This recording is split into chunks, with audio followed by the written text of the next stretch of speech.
어머니, 더 이상 이렇게는 못 지내겠어요. 요양병원으로 가시는 게 맞다고 생각해요. 아들의 차가운 말이 내 가슴을 찔렀습니다. 이젠 정말 내가 짐이 되었구나 싶었어요. 그들의 냉정한 태도 속에서 나는 집에서 쫓겨나듯 요양병원으로 향해야 했어요. 미자야, 나 이곳에서 너무 힘들어, 너무 외로워. 요양병원에 갇힌 채 나는 가까스로 찾아온 동생 미자에게 내 모든 고통을 털어놓았습니다. 과연 이순자는 이 지옥 같은 상황에서 벗어날 수 있을까요? 구독과 좋아요로 함께 해주세요. 여러분의 관심이 큰 힘이 됩니다. 내 이름은 이순자예요. 강원도의 작은 시골 마을에서 남편 상호와 함께 평생을 살아왔죠. 나이는 벌써 70을 넘겼지만 여전히 농사를 지으며 하루하루를 보내고 있어요. 여기 시골에서의 삶은 늘 고요하고 잔잔해요.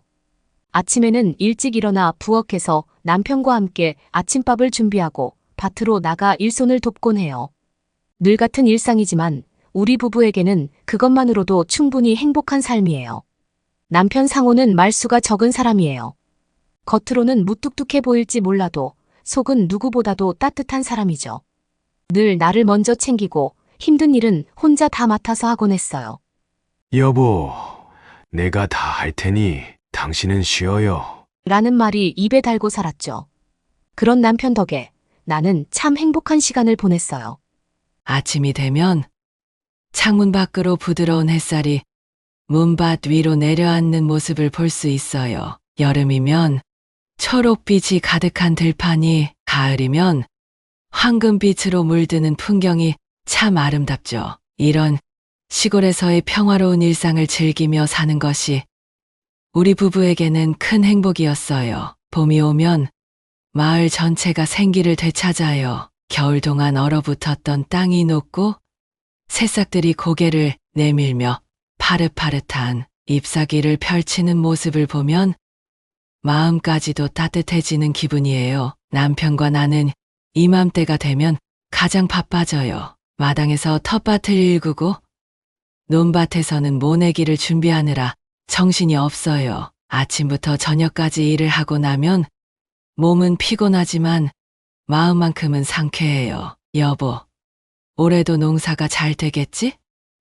남편이 저를 바라보며 물으면 저는 웃으며 고개를 끄덕여요. 봄바람에 실려오는 흙냄새, 풀냄새가 코끝을 간지리며 우리에게 새로운 희망을 안겨주죠. 봄의 햇살은 따스하고 부드러워요. 아침마다 해가 뜰 때면 창문을 열고 그 따뜻한 빛을 집 안 가득 들여요. 부엌에서는 그 햇살을 받으며 아침을 준비해요. 바깥에서는 새들이 지저귀는 소리가 들려오고 그 소리를 들으며 밥을 짓고 반찬을 만들면 마음이 참 편안해져요. 남편과 둘이서 식탁에 앉아 밥을 먹으면서 창밖을 내다보는 것이 하루의 작은 즐거움이죠. 논두렁에는 새싹이 올라오고 그 사이로 비치는 햇빛이 눈부시게 아름다워요. 봄날의 평화로움 속에서 우리는 서로의 존재를 더 깊이 느껴요. 여름이 되면 마을은 활기가 넘쳐요. 초록빛으로 물든 들판은 마치 커다란 초록색 이불을 덮은 것처럼 넓게 펼쳐져요. 여름은 바쁜 계절이에요. 농작물들이 자라면서 논밭을 돌보느라 쉴 틈이 없어요. 하지만 여름에는 그 바쁨 속에서 느끼는 즐거움이 있어요. 땀을 뻘뻘 흘리면서도 서로 웃으며 일을 하고 가끔씩 바람이 불어올 때마다 그 바람에 실려오는 시원한 공기를 마시며 잠시 숨을 고르곤 해요. 여름 저녁이 되면 남편과 함께 마당에 앉아 수박을 먹으며 이야기 나누는 시간이 제일 좋아요. 새벽부터 시작된 고된 일 끝에 맛보는 수박의 달콤함이란 말로 다 할 수 없을 정도로 꿀맛이죠. 남편이 수박을 한 입 베어물고는 말해요. 여보, 올여름은 유난히 더운 것 같아요. 그래도 이렇게 당신과 함께 수박을 먹으니 더위도 싹 가시네요. 저는 그 말을 듣고 그냥 웃음이 나요. 여름밤, 별이 총총히 빛나는 하늘을 올려다보며 느끼는 그 평온함은 우리만이 누릴 수 있는 행복이에요. 가을이 오면 시골은 황금빛으로 물들어요. 논에는 벼가 익어가고 바람에 흔들리는 벼이삭들이 마치 황금빛 파도가 일렁이는 것 같아요. 가을은 수확의 계절이에요. 봄과 여름 동안 열심히 가꾼 농작물들이 열매를 맺고 그 결실을 거두는 기쁨을 느낄 수 있는 계절이죠. 남편과 나는 추수할 때가 되면 하루 종일 밭에서 일해요. 수확한 곡식과 채소들을 집으로 가져와 정성껏 저장해 두고 이웃들과도 나누며 감사한 마음을 전해요. 가을 바람은 시원하면서도 서늘해요. 아침에 일어나 창문을 열면 상쾌한 바람이 얼굴을 스치며 기분 좋게 하루를 시작하게 해줘요. 마을 길가에는 코스모스가 흐드러지게 피어나고 길을 따라 걷다 보면 그 향긋한 꽃내음에 절로 발걸음이 느려져요. 남편과 함께 길을 걸으며 가을 풍경을 감상하는 것도 우리의 작은 즐거움 중 하나예요. 여보, 가을이 참 좋네요. 이 길을 걸을 때마다 마음이 편안해져요. 남편이 이렇게 말할 때면 나도 참 다행이라는 생각이 들어요. 이렇게 평온하게 서로를 의지하며 살아가고 있다는 것에 감사하게 돼요. 겨울이 오면 시골은 다시 고요해져요. 눈이 내려온 세상이 하얗게 변하면 마을은 마치 시간이 멈춘 듯 조용해져요. 겨울에는 밭일도 없고 집 안에서 보내는 시간이 많아져요. 하지만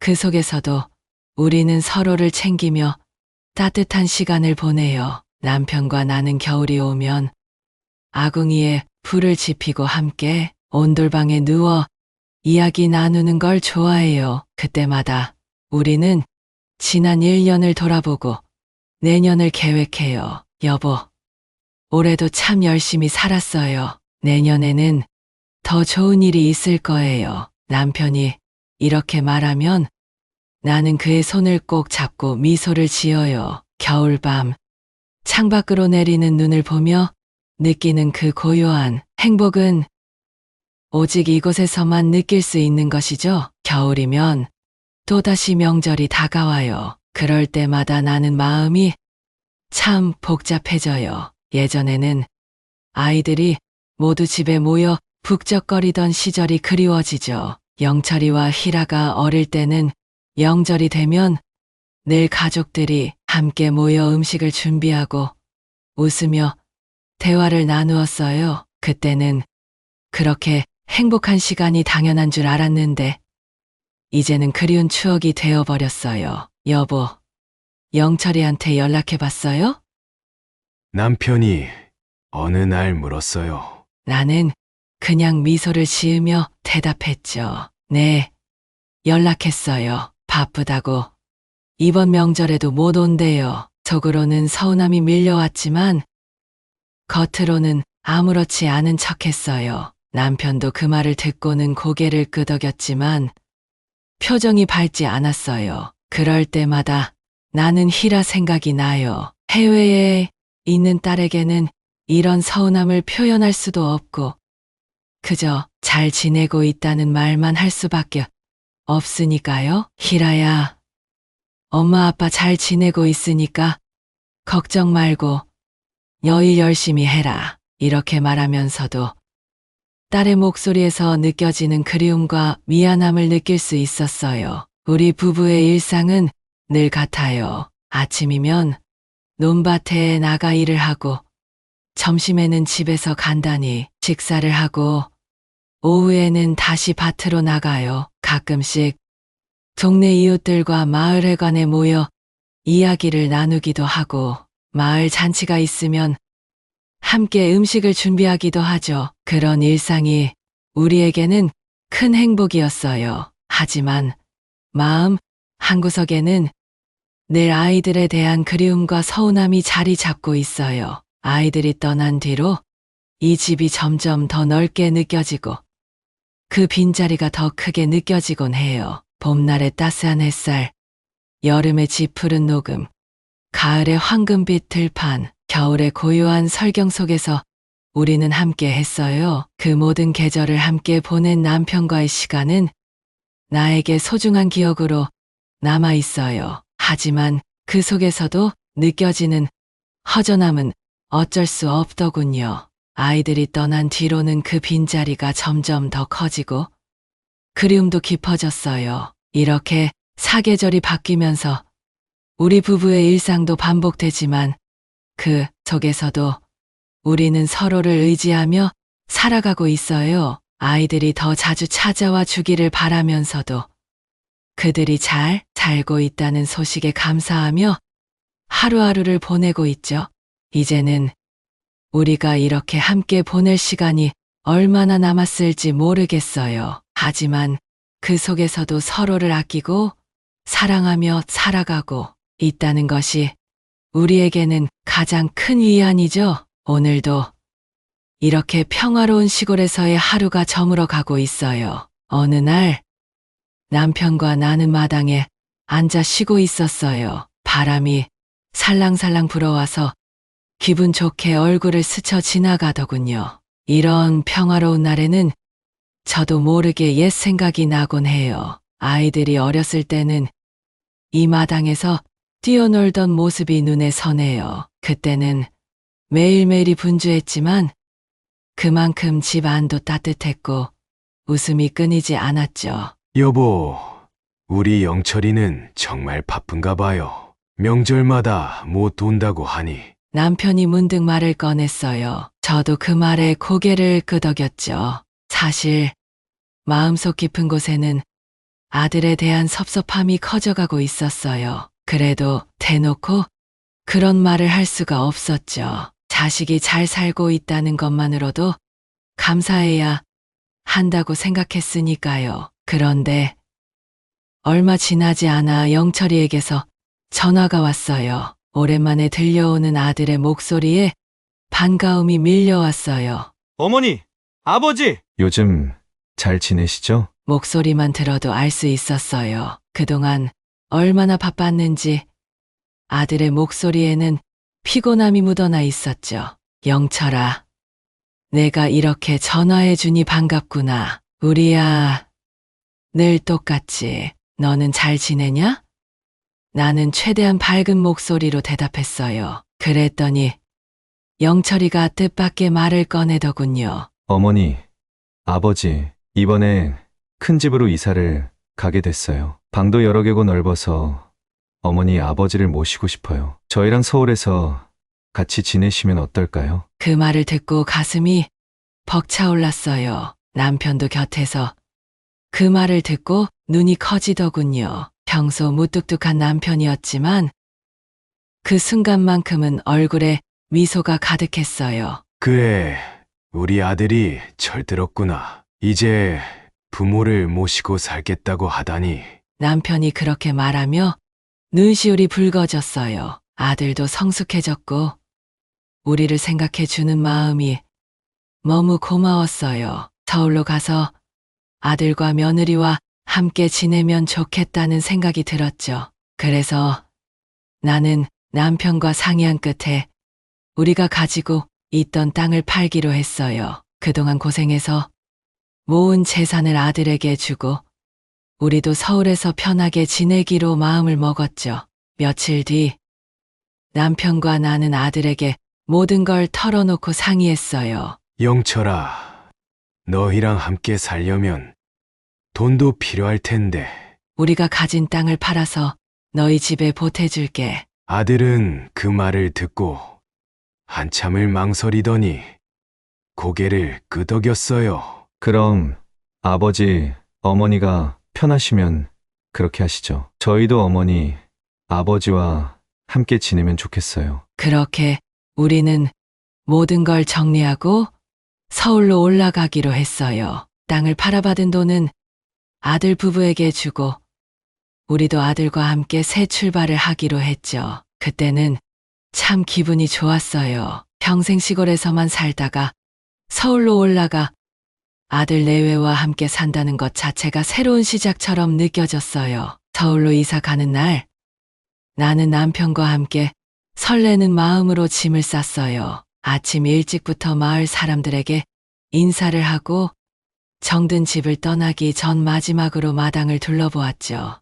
여기서 많은 추억이 스쳐 지나가더군요. 그 추억들을 뒤로하고 이제는 새로운 삶을 시작한다는 생각에 마음이 두근거렸어요. 서울에 도착했을 때 아들 영철이와 며느리가 우리를 반갑게 맞아주었어요. 서울에 올라온 지 몇 주가 지나면서부터 뭔가 이상하다는 느낌이 들기 시작했어요. 처음엔 우리를 반갑게 맞이해주던 아들 부부가 점점 차가워지는 걸 느꼈거든요. 어머니, 아버지, 저희가 집이 좀 좁아서 그러는데 아래층에 있는 방으로 옮기시는 게 어떨까요? 아들이 어느 날 그렇게 말을 꺼냈어요. 반지하 방이라니. 그 말이 얼마나 충격적이었는지 몰라요. 하지만 차마 거절할 수 없었어요. 그래도 아들이 하자는 대로 따라야 한다고 생각했죠. 남편도 그저 한숨만 쉬며 고개를 끄덕였어요. 순자야, 이왕 서울로 온 거 그냥 적응하자. 남편의 그 말이 왠지 서글프게 들렸어요. 우리는 결국 아래층으로 옮겨졌어요. 그 방은 햇빛도 제대로 들어오지 않는 어두운 곳이었어요. 벽에는 습기가 차고 방바닥은 항상 차가웠죠. 그래도 처음에는 새로운 환경에 적응하려고 노력했어요. 남편도 그저 묵묵히 모든 걸 참아내려는 듯 보였어요. 하지만 며칠이 지나면서 며느리의 태도가 달라졌어요. 우리를 반기던 미소는 사라지고 냉랭한 눈빛만 남았어요. 어머니, 아버지, 설거지 하나 제대로 못하시나요? 이거 다시 해야겠어요. 주방에서 며느리가 쏘아붙이던 날카로운 목소리가 아직도 귀에 맴돌아요. 우리가 해놓은 설거지를 보며 불평하는 그녀의 표정이 너무도 차가웠어요. 남편도 그런 며느리의 태도에 점점 말수가 줄어들었어요. 그는 항상 무뚝뚝한 사람이었지만 이번엔 그마저도 참기 어려운 듯 했어요. 순자야, 우리가 잘한 걸까? 우리를 이렇게 대하는 걸 보면 내가 뭔가 잘못한 게 아닐까 싶어. 남편은 밤마다 그렇게 중얼거리며 한숨을 쉬었어요. 어느 날 밤, 잠이 오지 않아 뒤척이던 남편이 조용히 말을 꺼냈어요. 순자야, 나 요즘 자꾸 옛날 생각이 나네. 우리가 시골에서 지내던 때가 그리워. 그의 목소리에는 깊은 한숨이 담겨 있었어요. 나는 그 말을 듣고 마음이 찢어질 것 같았어요. 시골에서 평온하게 지내던 그 시절이 얼마나 그리울까요? 여보, 우리 그때가 참 좋았지. 아침마다 함께 밭에 나가고 저녁이면 마당에서 수박도 같이 먹고 그때가 참 행복했어요. 나도 눈물을 참으면서 대답했어요. 그때는 아무 걱정 없이 그냥 서로만 믿고 살아도 됐는데 서울에 오고 나서는 뭔가 다 변해버린 것 같아. 남편의 목소리가 떨리고 있었어요. 나 이렇게 사는 게 맞는 건지 모르겠어. 아들한테도 며느리한테도 우리는 그저 침착처럼 여겨지는 것 같아. 그 말을 듣고 나는 남편의 손을 꼭 잡았어요. 여보, 우리 서로 의지하면서 견뎌요. 그래도 우리한테는 서로가 있으니까 당신만 있으면 난 아무리 힘들어도 견딜 수 있어요. 내 말에 남편은 말없이 고개를 끄덕였어요. 순자야, 내가 미안하네. 나도 당신을 편하게 해주지 못하고 이렇게 힘들게만 해서. 남편의 목소리는 점점 더 작아졌어요. 그의 손이 내 손을 꼭 잡고 있었지만 그 손끝에서 느껴지는 떨림이 너무나도 애처로웠어요. 여보, 그런 말 하지 말아요.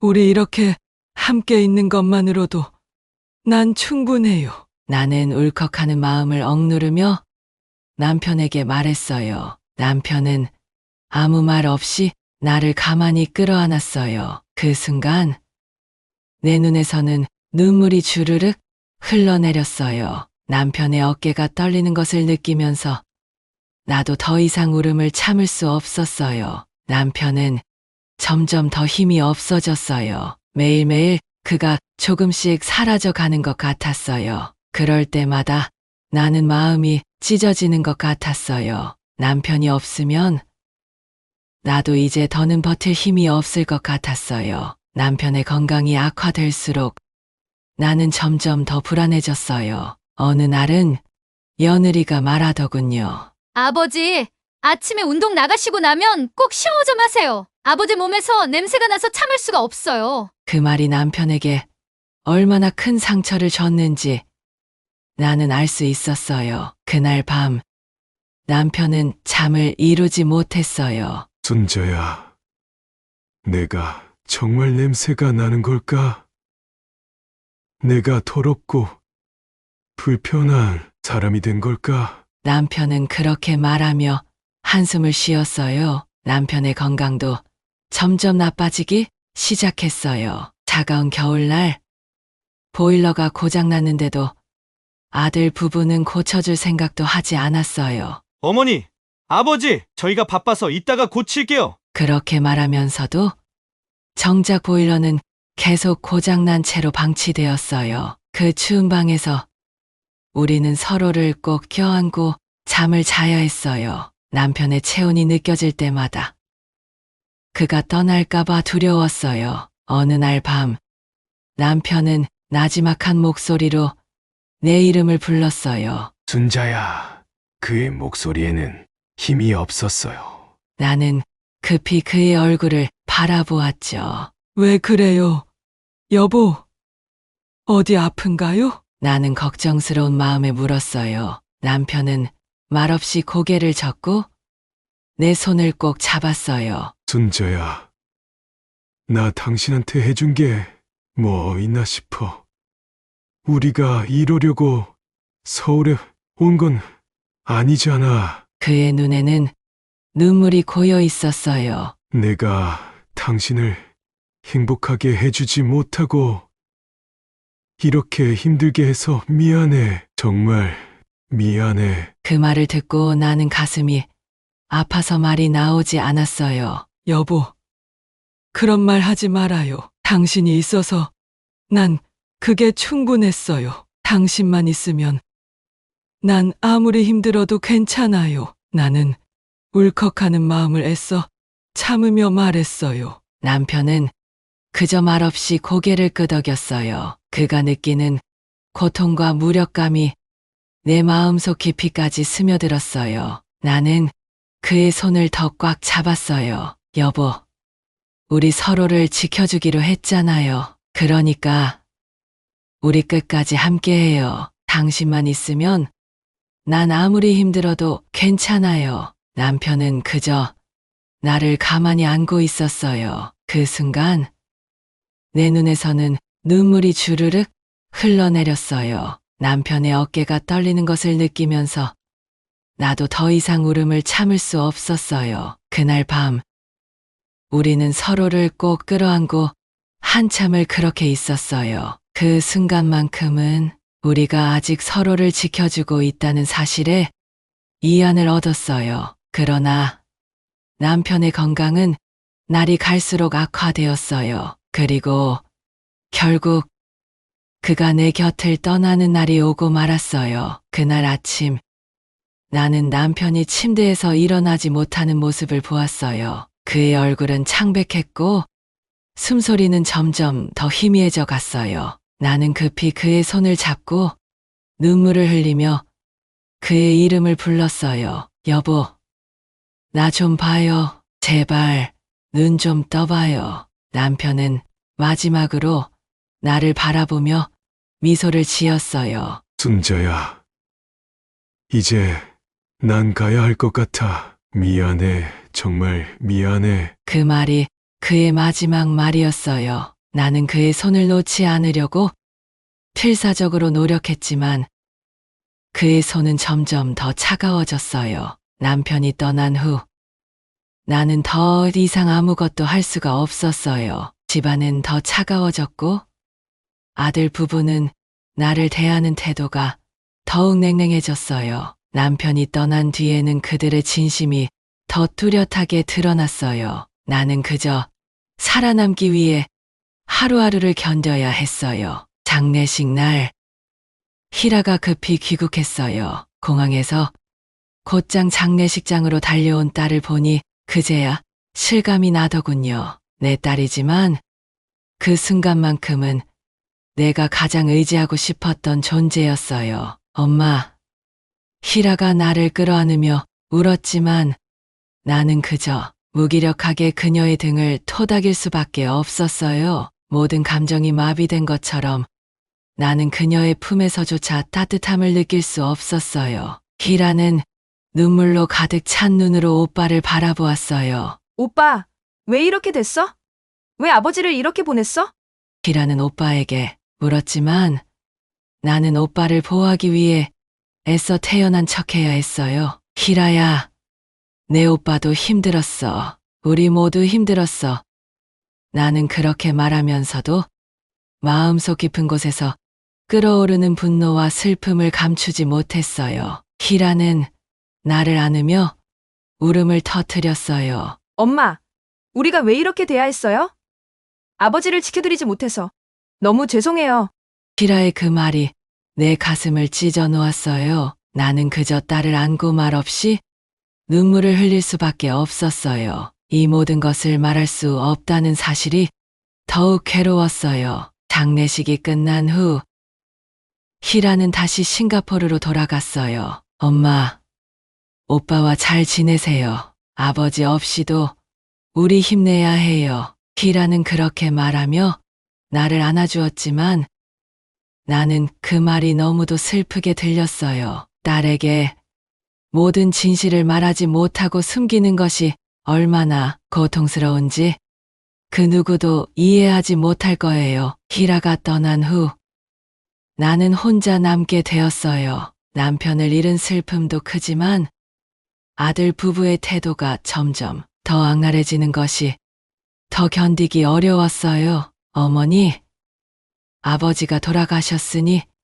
이제 좀 더 조용히 지내주세요. 저희도 힘들어요. 아들은 그렇게 말하면서 나를 대하는 태도가 더 냉정해졌어요. 아들이 떠난 후 며느리는 나를 더 노골적으로 괴롭히기 시작했어요. 어머니, 이거 좀 제대로 해주세요. 요즘 정말 신경이 많이 쓰여요. 설거지를 할 때마다 그녀의 날카로운 목소리가 내 가슴을 후벼 팠어요. 매번 그런 말을 들을 때마다 남편이 떠난 자리가 더 크게 느껴졌어요. 보일러가 고장났는데도 며느리는 고쳐줄 생각도 하지 않았어요. 어머니, 저희도 요즘 바빠요. 좀 참으세요. 그렇게 말하면서도 정작 보일러는 여전히 고장난 채로 방치되었어요. 추운 겨울밤, 나는 남편이 그리워서 그가 남긴 담요를 껴안고 잠을 청해야 했어요. 그의 체온이 남아있지 않은 담요를 껴안고 있는 것이 얼마나 허무한 일인지 그 누구도 이해할 수 없을 거예요. 그러던 어느 날 희라에게서 전화가 왔어요. 그 순간만큼은 나는 마치 지옥에서 잠시 벗어나는 기분이었어요. 엄마, 잘 지내세요? 요즘 너무 바빠서 자주 연락 못 드려서 죄송해요. 희라의 그 목소리가 내게 얼마나 큰 위로가 되었는지 몰라요. 희라야, 엄마는 잘 지내고 있어. 너나 잘 지내면 돼. 나는 그렇게 말하면서도 마음속 깊은 곳에서는 진실을 말하고 싶었어요. 하지만 차마 그 말을 꺼낼 수 없었어요. 내가 겪고 있는 고통을 딸에게 전가하고 싶지 않았으니까요. 엄마, 오빠는 잘 계시죠? 희라는 항상 오빠의 안부를 물었지만 나는 그저 담담하게 대답할 수밖에 없었어요. 그래, 내 오빠도 잘 지내고 있어. 너는 걱정하지 말고 내 일에만 집중해.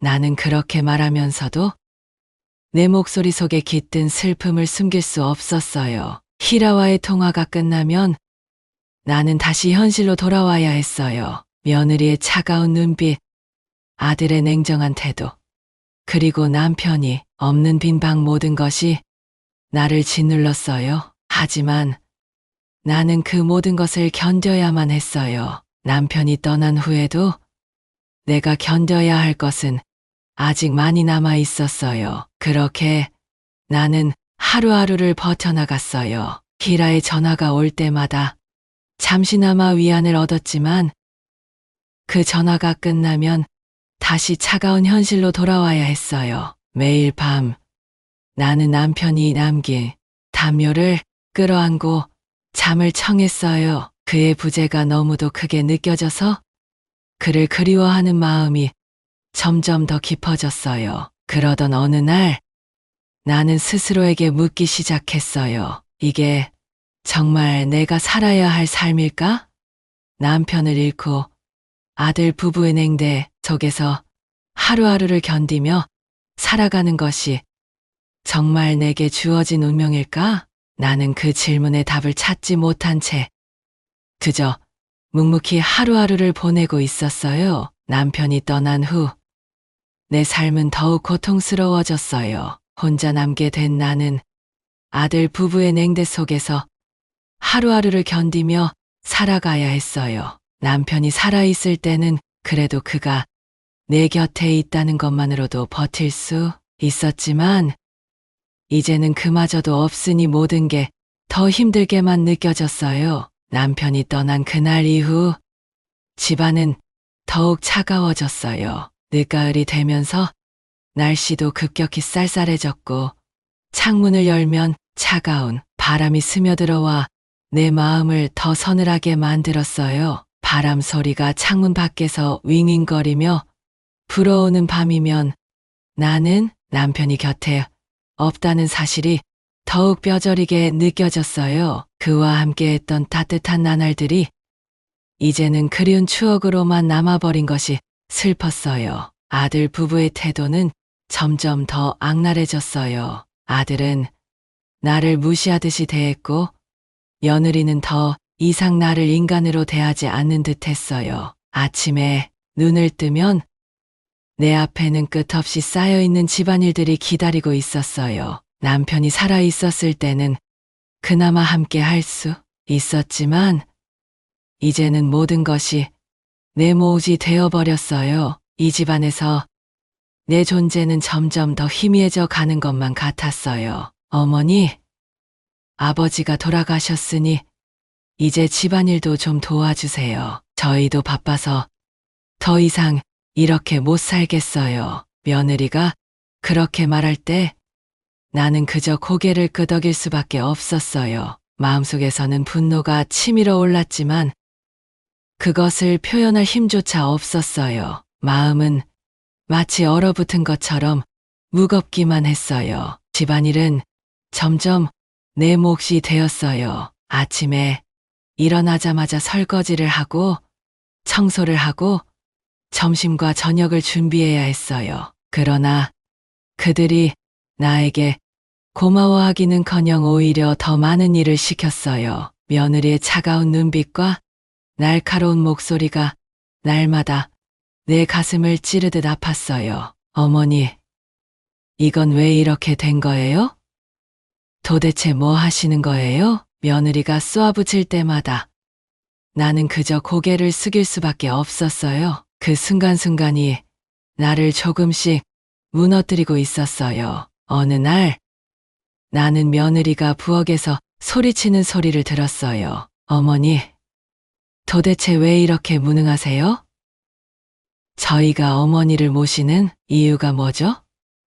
이제 그만 좀 해주세요. 그 말이 내게 얼마나 큰 상처를 줬는지 나는 그 자리에 주저앉을 뻔했어요. 며느리의 말은 마치 나를 향한 날선 칼 같았어요. 그 칼날이 내 마음을 찢어 놓을 때마다 나는 점점 더 나약해져만 갔어요. 그저 묵묵히 견디는 것 외에는 방법이 없었어요. 내가 이 집을 떠나면 갈 곳도 없고 희라에게 이런 일을 털어놓을 용기도 없었으니까요. 보일러는 여전히 고장난 상태였고 겨울이 되자 방은 더 차가워졌어요. 차가운 바람이 창문 틈새로 스며들어오면서 방 안은 더욱 싸늘해졌고 나는 남편이 남긴 낡은 담요를 끌어안고 잠을 청했어요. 그마저도 따뜻하지 않았어요. 며느리는 내가 보일러 수리를 부탁할 때마다 귀찮다는 듯이 대답했어요. 어머니, 저희도 힘들어요. 제발 좀 참으세요. 그런 말을 들을 때마다 내 가슴은 점점 더 얼어붙었어요. 남편이 있었다면 그는 분명 이런 내 모습을 보고 한숨을 쉬었을 거예요. 순자야, 우리가 왜 이렇게 됐을까? 그의 목소리가 귀에 맴돌았지만 이젠 그마저도 들을 수 없었어요. 어느 날 창문 밖을 보니 첫눈이 내리기 시작했어요. 하얗게 내리는 눈이 세상을 덮어버리듯이 내 마음도 눈처럼 차갑고 고독하게 변해갔어요. 나는 눈을 멍하니 바라보며 한때 그와 함께 첫눈을 바라보며 행복했던 기억이 떠올랐어요. 여보, 첫눈이 오네요. 우리 옛날 생각나요?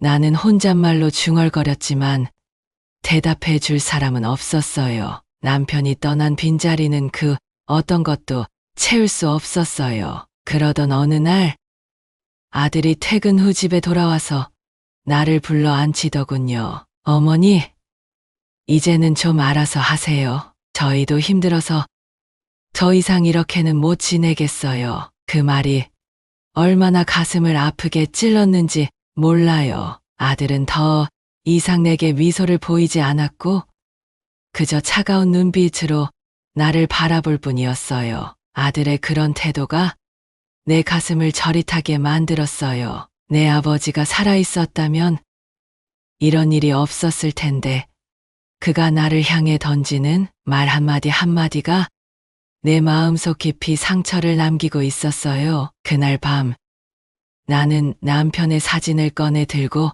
한참을 바라보았어요. 그의 미소 짓는 얼굴이 나를 위로해 줄 것 같았지만 사진 속의 그와는 이제 더 이상 대화할 수 없다는 사실이 더욱 슬프게 만들었어요. 여보, 당신이 있어야 할 자리에 이제는 아무도 없어요. 나 혼자 이 모든 걸 감당해야 한다니 너무 외로워요. 나는 사진을 가슴에 안고 한참 동안 흐느꼈어요. 그의 부재가 이렇게까지 견디기 힘들 줄은 몰랐어요. 그러던 어느 날 아들이 나에게 더 큰 상처를 주었어요. 어머니, 이제는 요양병원으로 모시는 게 어떨까요?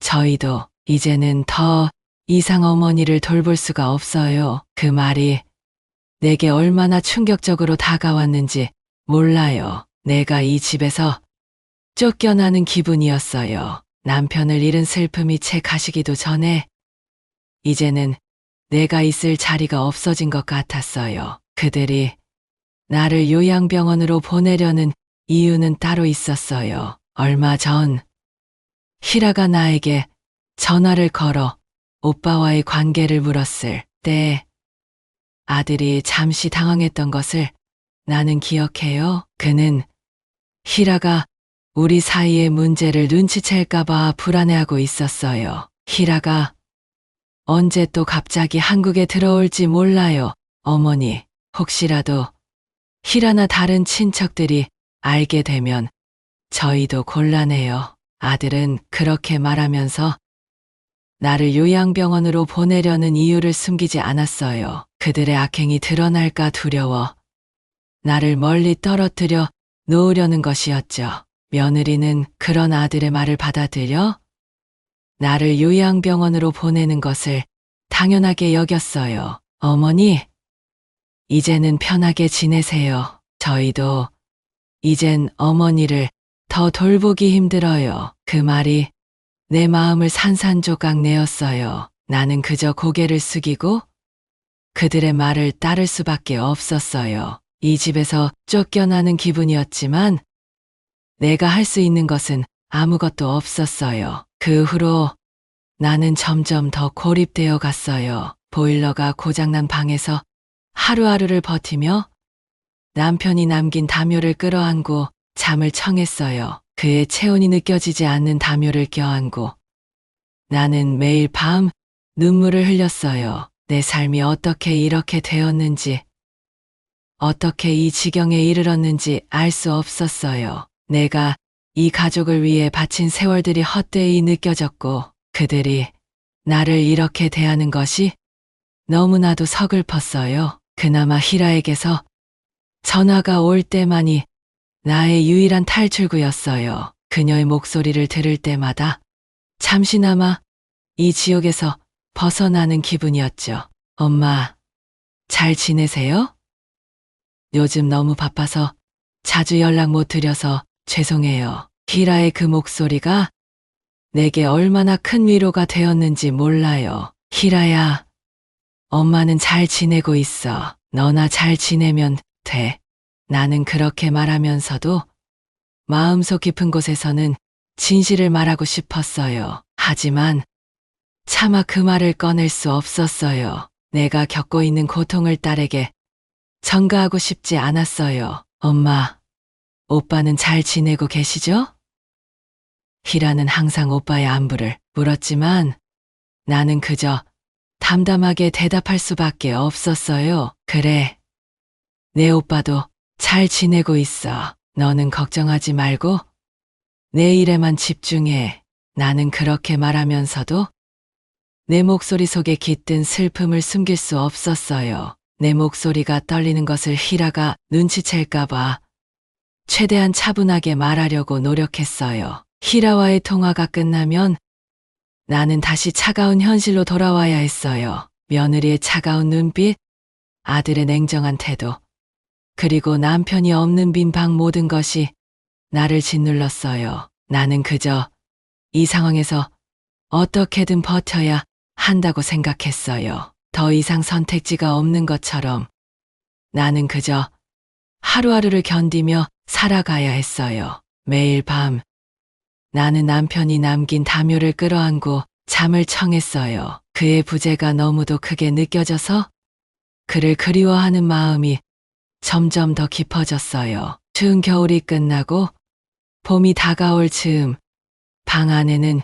여전히 찬바람이 불어왔어요. 봄이 온다 해도 내 마음속의 겨울은 여전히 떠나지 않을 것 같았어요. 나는 그저 모든 것이 끝나기를 바랄 뿐이었어요. 희라에게 모든 것을 털어놓고 싶은 마음이 간절했지만 그럴 용기는 도저히 나지 않았어요. 그저 멀리서나마 딸의 안부를 들을 수 있는 것만으로도 나는 하루하루를 견딜 수 있었어요. 그러던 어느 날 나는 스스로에게 묻기 시작했어요. 이게 정말 내가 살아야 할 삶일까? 남편을 잃고 아들 부부의 냉대 속에서 하루하루를 견디며 살아가는 것이 정말 내게 주어진 운명일까? 나는 그 질문에 답을 찾지 못한 채 그저 묵묵히 하루하루를 보내고 있었어요. 봄이 오면서 날씨는 점점 따뜻해졌지만 내 마음속에는 여전히 겨울의 한기가 남아 있었어요. 남편을 잃고 아들 부부의 차가운 대우 속에서 살아가는 날들이 점점 더 견디기 힘들어졌어요. 매일 아침 눈을 뜨면 오늘 하루도 무사히 넘어갈 수 있을까 하는 두려움이 엄습해왔어요. 내 삶은 그저 하루하루를 겨우 버텨내는 것이 되어버렸어요. 하루는 아들이 퇴근 후 집에 돌아와서 나를 불러 앉혔어요. 그의 표정은 무척이나 굳어 있었고 그의 말은 내 가슴을 아프게 찔렀어요. 어머니, 더 이상 이렇게는 못 지내겠어요. 솔직히 이제는 저희도 많이 힘듭니다. 어머니가 요양병원으로 가시는 게 맞다고 생각해요. 그 말이 내게 얼마나 큰 상처를 주었는지 몰라요. 아들의 눈빛은 냉정했고 그의 목소리에는 더 이상 나를 향한 사랑이나 애정이 느껴지지 않았어요. 그의 말은 마치 나를 이 집에서 쫓아내려는 것처럼 들렸어요. 남편이 떠난 후 나는 그저 짐스러운 존재가 되어버린 것 같았어요. 요즘 저희도 너무 바쁘고 어머니 돌보는 것이 솔직히 부담스러워요. 요양병원에서 전문적인 간호를 받으시는 게 훨씬 나을 거예요. 저희도 이제는 어머니를 제대로 모실 여유가 없습니다. 아들의 목소리에는 차가운 결단이 담겨 있었어요. 그는 더 이상 나와 함께 지내고 싶지 않다는 것을 숨기지 않았어요. 나를 병원에 보내려는 것은 그들에게 더 이상 나를 신경 쓰지 않아도 되는 상황을 만들기 위한 핑계였어요. 며느리도 아들의 말에 동의하는 듯 나를 향해 냉소적인 웃음을 지었어요. 어머니, 솔직히 이제 우리도 지쳤어요. 요양병원에서 지내시면 편하실 거예요. 거기선 제대로 된 치료도 받으실 수 있고요. 이게 모두를 위한 최선의 선택입니다. 그녀의 말은 마치 내가 이 집에서 사라져야만 그들이 편해진다는 뜻처럼 들렸어요. 나는 더 이상 반박할 힘도 없었어요. 그들의 결정에 따를 수밖에 없었어요. 내 의견은 이미 무시된 지 오래였어요. 며칠 후 아들 부부는 나를 요양병원으로 데려가기 위해 준비를 시작했어요. 그들은 나를 위해 짐을 싸는 것조차도 무미건조하게 처리했어요. 내가 평생을 살아온 집, 남편과 함께 쌓아온 추억이 가득한 곳에서 쫓겨나듯 떠나야 한다는 생각이 너무도 가슴 아팠어요. 어머니, 짐은 간단히 준비했어요. 필요한 건 나중에 가져다 드릴게요. 아들의 그 말은 마치 내가 더 이상 이 집에 돌아올 필요가 없다는 것처럼 들렸어요. 요양병원에 도착한 날, 나는 그들이 나를 이곳에 버리고 가는 것 같은 기분이 들었어요. 병원 건물은 낡고 음침했어요. 방에 들어서자마자 차가운 공기가 내 피부를 스쳐 지나갔어요. 여기서 지내시면 돼요, 어머니.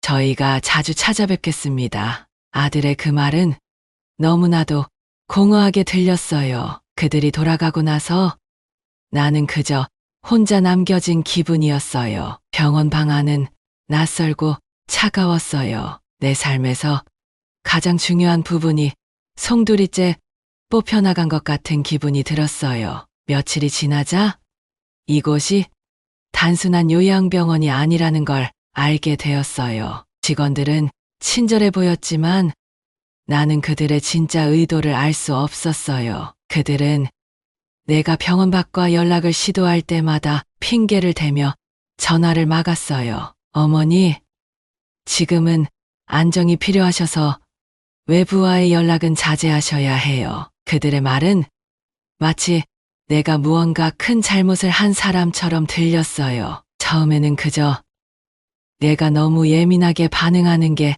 아닐까 싶었지만 시간이 지나면서 그들이 나를 고립시키고 있다는 사실을 깨닫게 되었어요. 하루하루가 지옥 같았어요. 방 안에서 나는 남편의 사진을 꺼내 들고 그가 그리워 눈물을 흘릴 뿐이었어요. 여보, 나 정말 외로워.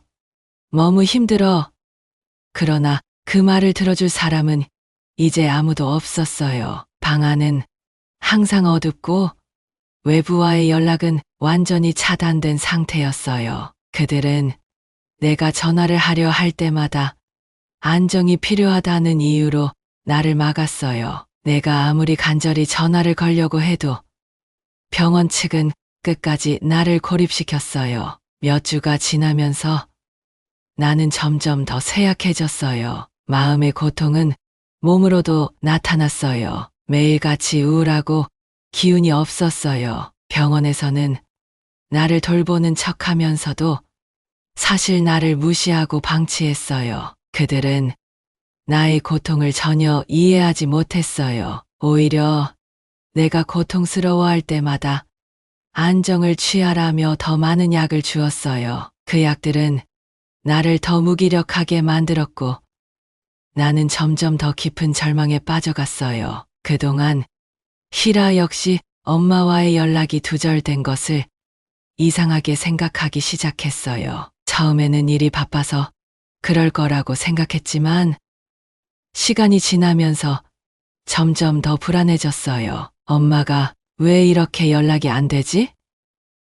무슨 일이 생긴 건가? 희라는 걱정이 커지자 결국 이모인 미자에게 도움을 청했어요. 미자는 이 소식을 듣고 급히 나를 찾아 나섰어요. 그녀는 내가 강제로 입원된 병원에 있다는 사실을 알게 되었고 나와 연락이 닿지 않자 병원을 직접 찾아갔어요. 병원에 도착한 미자는 나를 만나게 해달라고 요구했지만 병원 측은 가족의 동의 없이는 연애를 허락할 수 없다고 거부했어요. 미자는 그들의 태도에 분노하면서도 상황을 더 정확히 파악하기 위해 냉정하게 대응했어요. 이건 무슨 말도 안 되는 소리예요?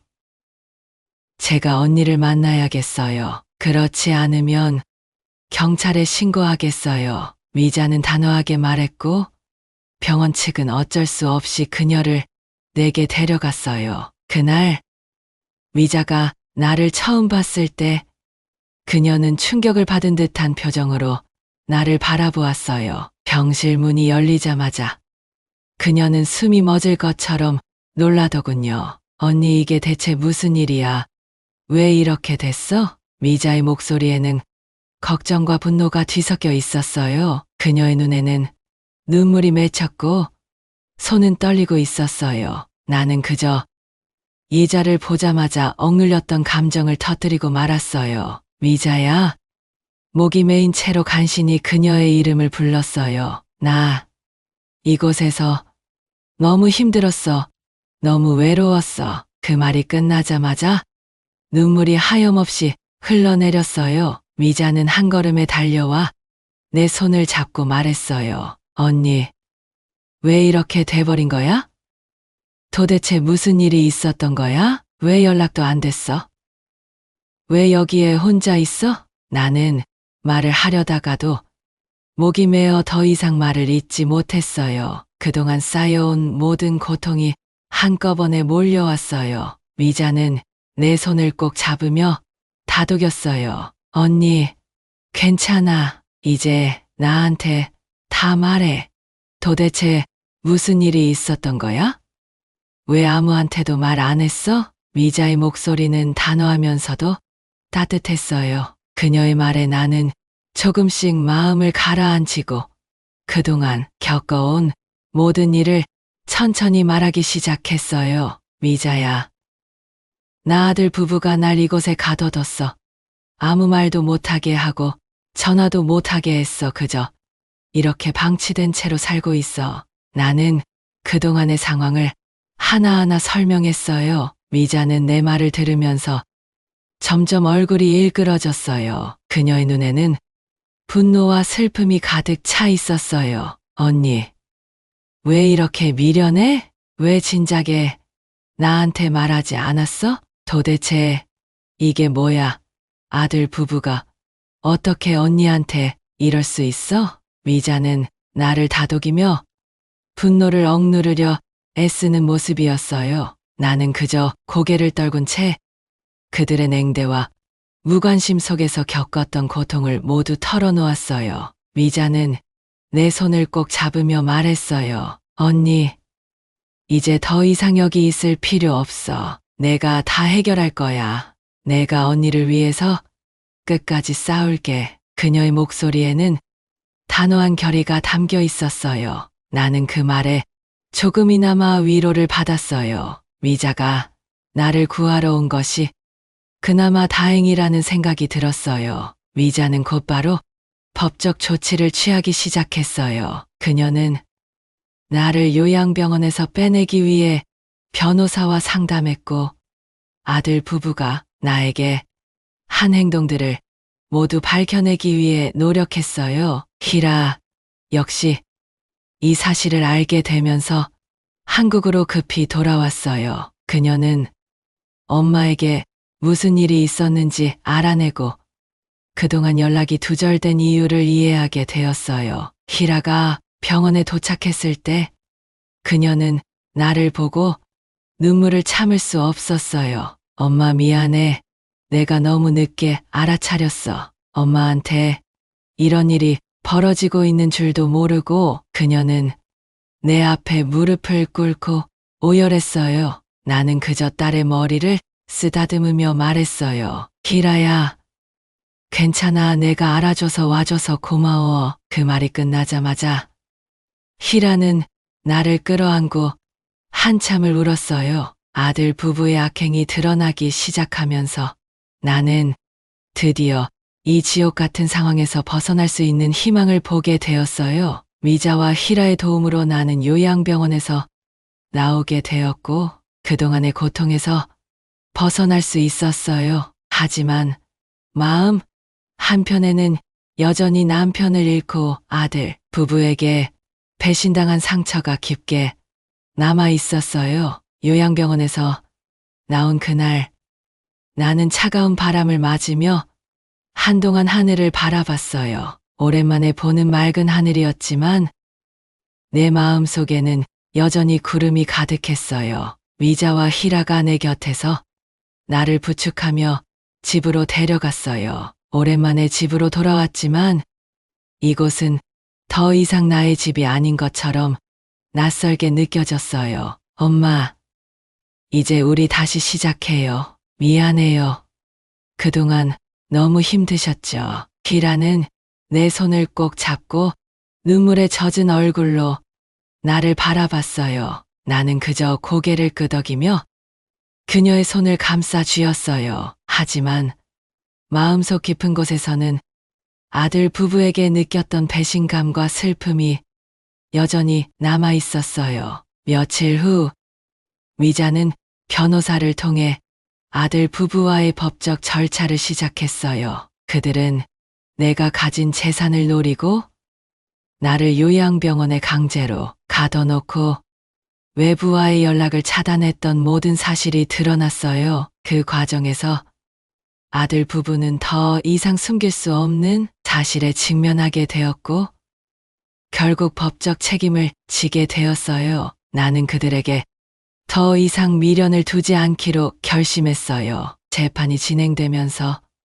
아들 부부는 눈물을 흘리며 나에게 용서를 구했어요. 어머니, 정말 죄송합니다. 우리가 잘못했습니다. 다시는 이런 일이 없을 거예요. 용서해 주세요. 그들의 말은 진심일지도 모르지만 나는 더 이상 그들에게 마음을 열 수 없었어요. 그들이 나에게 샜던 모든 상처와 고통은 너무나도 깊었어요. 이제 와서 용서를 바라는 거니?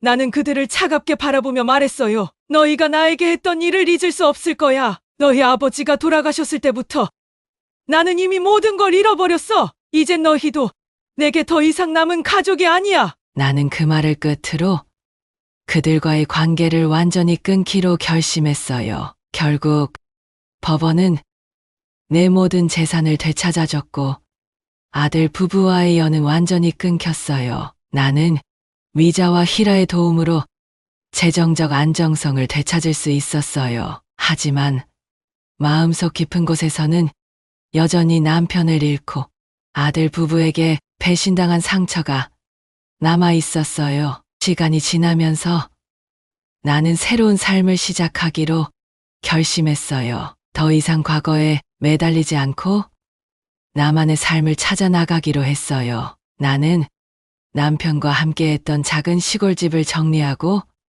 도시의 실버타운으로 이사했어요. 그곳에서는 나와 같은 나이 또래의 친구들을 사귀며 새로운 인생을 살아가기 시작했어요. 희라와는 가끔씩 연락을 주고받으며 그녀와 함께 여행을 다니기도 했어요. 딸과의 시간은 나에게 큰 위로가 되었고 내가 다시금 삶의 기쁨을 찾을 수 있는 원동력이 되었어요. 미자도 자주 찾아와 함께 시간을 보내주었어요. 그녀와 함께한 시간들은 내가 이 모든 고통을 이겨낼 수 있게 해준 큰 힘이 되었어요. 어느 날 희라와 함께 바닷가를 산책하던 중 나는 남편과 함께했던 추억을 떠올렸어요. 여보, 당신이 그리워요. 하지만 이제는 당신이 없는 삶에서도 행복을 찾기로 했어요. 나는 조용히 혼잣말을 하며 하늘을 바라봤어요. 파란 하늘 아래